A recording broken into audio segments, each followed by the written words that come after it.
জুবাইর সানি, আপনাকে ধন্যবাদ। আপনি যেমনটি গুলশান থেকে জানাচ্ছিলেন তারেক রহমানের বাসা থেকে, এই মুহূর্তে রয়েছি সাভারের জাতীয় স্মৃতিসৌধে, এবং জাতীয় স্মৃতিসৌধে কিন্তু নিরাপত্তার চাদরে ঢেকে দেওয়া হয়েছে এবং প্রায় 2500 আইন শৃঙ্খলা বাহিনী 4 স্তরের নিরাপত্তার জোরদার করা হয়েছে।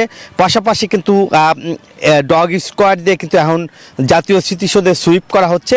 একই সঙ্গে জাতীয় স্মৃতিসৌধের চারপাশে কিন্তু নিরাপত্তার চাদরে, এছাড়াও কিন্তু ঢাকা আরিচা মহাসড়কে, যেহেতু তিনি জুম্মার নামাজের পর ঠিক কাটায় কাটায় যে 4টার দিকে কিন্তু জাতীয় স্মৃতিসৌধে তিনি তারেক রহমান সহ এবং মির্জা ফখরুল এবং বিএনপির সিনিয়র যারা নেতা রয়েছেন, একসঙ্গে তারা জাতীয় স্মৃতিসৌধে বীর শহীদদের প্রতি শ্রদ্ধা নিবেদন করবেন এবং সেখানে শ্রদ্ধা নিবেদন শেষে কিন্তু যে এখানে পরিদর্শন বই আছে, সেই পরিদর্শন বই তিনি স্বাক্ষর করবেন, একটি গাছের চারাও রোপণ করবেন, এরপরে তিনি ফিরে যাবেন এবং যে বাসে আসবেন, আমরা জানেন যে আইন শৃঙ্খলা বাহিনী নিরাপত্তার চাদরে কিন্তু ঢেকে দেওয়া হয়েছেন এবং জাতীয় স্মৃতিসৌধে কিন্তু এখন পুরাপুরি প্রস্তুত, যেহেতু 4টের দিকে তারেক রহমান আসবেন এবং সড়ক পথে আসবেন।